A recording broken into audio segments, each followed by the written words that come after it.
Broadcasting live from the Business RadioX studios in Atlanta, Georgia, it's time for GWBC Radio's Open for Business. Now, here's your host. Lee Cantor here, another episode of GWBC Open for Business, and this will be a good one. Today we have with us Tina Stevens with Secondary Solutions. Welcome, Tina.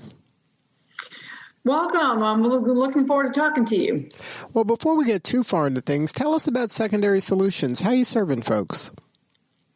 We are a third-party inspection company for the manufacturing world, as well as we do assembly, kitting, and packaging for point-of-purchase displays for the retail sector of business. So how'd you get into this line of work? Well, as we started as a machine shop, it's really interesting to think about it. In 1997, I was working for a company that was a die caster and doing all different various functions of that position. And there was an opportunity to open up for what's called the secondary operations of that business. They wanted to outsource it. And so at the time, my husband and I decided that it would be a great opportunity. So it was machining. Solely a machining company. And as you'll note, 23 years later, I have eliminated that out of our repertoire of business. And that's funny lesson about business, right? You might start in one place and then end somewhere else. And it just all happens kind of organically, right? Yes, it's just meeting the needs and finding out what needs to happen. The Ross Perot giant sucking sound of everything going overseas really affected our business, and slowly over the years we've pivoted out of it into this new line of business. And so it's a whole different world. And specifically since COVID hit, we've even transferred more out of the automotive world and into more of packaging and helping customers in a different whole marketplace that support the COVID pandemic. Now, that's a great lesson for business leaders everywhere. How do you know when it's time to make that pivot and where the forces are just too kind of insurmountable that we got to make a move? And then how do you kind of implement that change? Well, for me, the biggest factor happened in 2008 and 2009. We were 100% automotive at that time, and that taught me a big lesson about diversification. So over that period of time, we started working with customers like WestRock that do a lot of entertainment kind of work that needed hand packaging kind of operations. And then we also picked up the nutraceuticals. There's lots of pharma nutraceutical happening in South Carolina where I'm located at. And we started picking up those kinds of customers. And so, when we looked at our metric system and where we wanted to be positioned, we had a third. So when COVID hit and 1/3 of the business was going down, we took the opportunity of taking the PPP loan and keeping all of our people on staff and pivoted and said, where can we go to? So when we started reaching out to the other sectors of our business and said, do you have a need for more people? The answer was yes. They were struggling to keep their lines open because of the influx of business. So we were able to transition out of the automotive sector and into the other sectors. And then when COVID came, not COVID came down, but when the opportunity for the automotive came back up, we've been slowly going back into that sector. So really our business is much bigger than it was before COVID as a result of COVID. That sounds strange, but that's really where we're at. Right, because you were able to make the change, and then when it kind of stabilized a little, then you benefited from still having all of the skill to execute on what you were previously doing. That didn't change.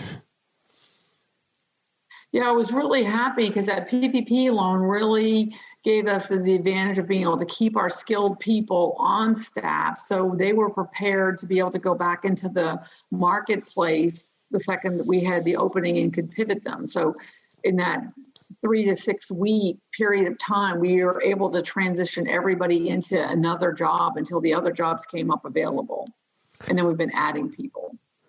Now, in your career, when you said initially you were working for somebody else and then you took over, is that what happened? That you were working for a plant and then you had the opportunity came to that you can kind of be the owner of it? Yes. Mm-hmm. Now, yes, that happened in 2001. I took over the business in 2001. Now, when that happened, I was just reading Seth Godin. I'm a big fan of Seth Godin. I don't know if you know who he is, but he's a marketing person. But he talked about the imposter syndrome. And he says that everybody has it and just get over it. That's just the way that it is. There's always the point where you don't know how to do something and then you're trying something and then you're doing something. Did you have any of challenges from that same way, from a leadership standpoint, that am I the right person to lead this company? It's like you said, it's a male dominated. Are they going to be able to see me as the leader? Did you have to overcome anything along those lines? I really did. And what's interesting is that in 2001, when I took over the company, I ended up hiring a man as a salesperson because I was finding that I couldn't get in the door to get the appointment to even have the conversation. So I don't feel that, thankfully, we've transitioned. So I don't feel that way anymore, that I can open the door myself. So I would say that's a great change for women in business in the last 20 years. So but as far as being a leader, I don't really feel the imposter syndrome anymore. I used to, and that's what's really great about WBNC, GWBC, the Women's Presidential Organization. All these women's groups have really taught me and helped me to see that the value that I bring, the value that the company brings, and also that we're all in this together, not in the COVID sense of the word, but in the business sense of the word, that everybody's struggling with those. I really didn't take advantage of, for many, many years, what that would bring to the table of networking with all these other great women. Now, when you were coming up, there had to be fewer of those opportunities to find groups of women that were organized and kind of supporting each other. But now it seems there's more. There's quite a few kind of avenues for a young leader to go to plug in, to kind of find that support network and to find peers that are going to, kind of help you up and hold you accountable and things like that. That is definitely true. I would say I have been with GWBC for almost 10 years. And the biggest lesson I've learned is that I wish I had plugged in 10 years ago. I've only really plugged in, I would say, in the last three years. And that's where those relationships have really bloomed and grown. And anybody that's listening to this, please take that as a piece of grand advice. Plug in, networking. All these women are your friend and they want to help you, and take that help and take that advice and run with it, because they're seeing things that you didn't see before. Or for me, in my experience, that's what was so overwhelming. It's like, wow, I had my head down and was working really, really hard and making decisions that now I look back and go, wow, it would have been so much easier if I just asked for some help and said, hey, I've got this issue. What do you think? Because they're readily, the information or the help is out there and available just to ask. Yeah, and that's a good lesson for leaders, to be kind of humble in this regard and have some humility, and that it's okay to be vulnerable and ask for help. Like you don't have to be a lone ranger. This doesn't have to be kind of a solo operation. There's plenty of resources out there and plenty of willing people that have been there and done that are open to sharing with you. It's not a closed kind of environment in most cases. What I think is a big change for this year, this has been the 2020 aha moment, was when we had the COVID shutdown and we couldn't go to the conferences and we couldn't do the traditional networking opportunities that come up. what really interested me was these Zoom meetings and all these teleconferencing opportunities. It really has opened my eyes to being able to have more face-to-face networking opportunities than I've ever had before, just sitting in my office, because I get to see their picture, I get to engage with them and have a conversation, whereas at the conference, there's thousands and thousands of people, and I don't necessarily, I'm seeing some of the same people, and your inclination is to network with the same group of women, and occasionally you get to meet another person. But through this platform, which I hope never goes away, I still want to do the live people events as well, but this platform really has given me an opportunity to really hone in and meet people that I really can do business with and that I've built great relationships with. So I fully embraced this kind of environment of the teleconferencing world. It's a big advantage to businesses. Yeah, I think that networking had a kind of a stigma attached to it in a negative way, maybe more back in the day than today, where it was kind of superficial and it was like everybody's handing out business cards and they don't care about you and it's very transactional. And I think what people are finding is if you find the right group of people, it's very supportive and it's very kind of, there's a high kind of EQ when you're dealing with a lot of these folks that are leaders that are involved in these groups. They really want to help. They want to give back. They've learned some lessons. They want to share the lessons. They want to open some doors for folks. It isn't that kind of old school, hand me my business card, what do you do kind of environment. Well said. That is more true than ever. I really feel the engagement. That's the part that is being really promoted, the engagement portion of it. People really want to engage with you and want to feel part of the inclusive environment. So that's just you're right. I don't feel like, I'm not giving out business cards, but that whole philosophy of giving out a card and you come back with a stack and never follow up on it. This changes what that looks like, because it's a more real conversation. Right. It's personal. You're getting really to know the people. And if you do this kind of work over time, it pays dividends. But like any group, this isn't something you can just join and then expect benefits. You really have to kind of lean in and volunteer, take leadership roles, and kind of proactively interact rather than just wait for stuff to come your way. That's not going to work for anybody. Yeah, I would say that's, for me, being a part of GWBC, I'm also the head of the Voice Committee, which is a group of women that get together to have your voice be heard, thinking together and just trying to figure out how we can get a networking message out to more women and get them involved because there's so many opportunities, the educational opportunities. I took 2 classes this year that were supported by Wells Fargo and UPS, several different businesses, Truist and stuff, but they had these classes. It was called Thrive, and they did the EOS, the Entrepreneurial Operating System. Both those classes, not only do you get to network with people, but the educational portion that you learn from it really helped your business, and it made you be able to concentrate on your business and implement systems. Especially in our business, we took full advantage of those educational opportunities. So really plugging in the marketing sector, the marketing committee, or being on the voice committee, I would really invite anybody to enjoy the voice committee of any of the RPOs that are out there, because you can, it's a great networking opportunity. Right. And it's a great way for young folks and kind of new business people to demonstrate their kind of core values and skill and leadership in those environments in a safe way that kind of lets people see, okay, this person is for real. They got it going on. I can trust them with a project, or I can trust them to be referred. Yes, and we have a question that just happened recently where there was a whole webinar on that, and it was an interactive one. And the questions you need to ask to protect yourself and make those relationships work for both of you it was so eye-opening because when you start a project, you're so full of hope and you're working together and you don't think of the downside.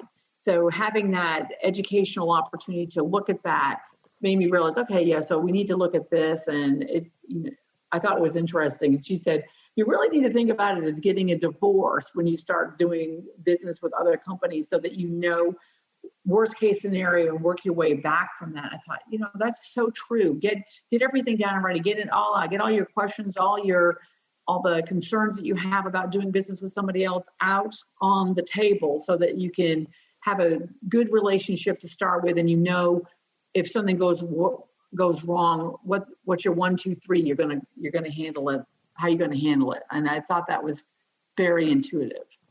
Yeah, I think that GWBC does a great job in setting up these smaller business folks with opportunities with these enterprise level and kind of educates them on, look, you can't just show up here and say, this is what I do. You're going to have to really have a lot of empathy and understand what, from the enterprise levels standpoint, what they have to gain and what they have to lose. So you have to kind of shore up some areas a lot of times that the young person maybe or the new business person isn't aware of. That's very well said as well, because I love what GWBC is doing and WeBank is doing as well, is that they've identified groups of women that are having more of a struggle than other groups. So they have another group within the group called Women of Color.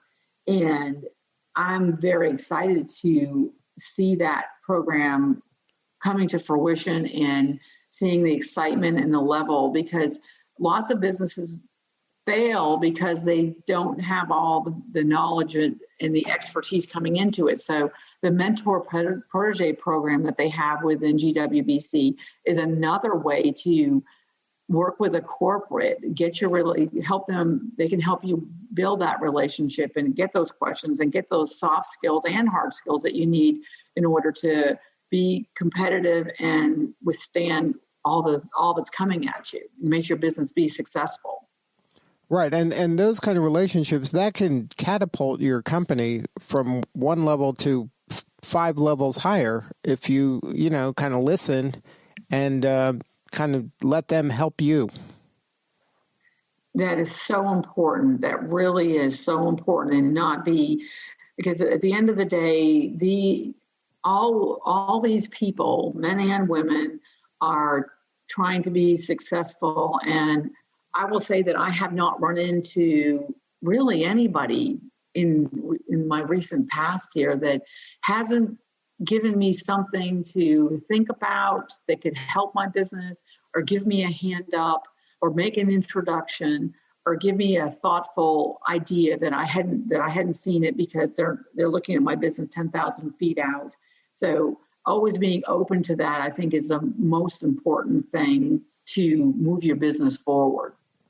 So what could we be doing to help you move your business forward? What do you need more of? I need more. Actually, I'm in a really great place. I mean, I'm in a position where I'm wanting to help others. So what can the community do? I'm looking to do more assembly work and kitting work. We're a ISO. We're also a hub zone company. So I'm looking to do some more government contracting and expand our company into that field. That's been on my radar for the last couple of years, and now I've got my certification, so I'm moving in that direction. So thank you for asking that. Well, congratulations on all your success, and thank you so much for sharing your story today. I appreciate the time, and this is a great avenue, and I love listening to the stories. They're great success stories. They're motivating. I'm listening to whenever you put one out, I'm listening to it. So thank you so much. All right. Well, Tina, again, thank you for what you're doing. You're doing important work, and we appreciate you. Thank you. You have a great day. Well, if somebody wants to get a hold of you, what's the website and the best way to connect with you or somebody on your team? Okay, so our company name is Secondary Solutions, but our website is www.getproblemsolved.com. It's problem not two S's. We found that to be an issue, but that's what our email address is. Our telephone number is 864-574-6550, and please reach out. All right. Thank you again for sharing your story. Thank you. All right. This is Lee Cantor. We will see you all next time on GWBC Open for Business.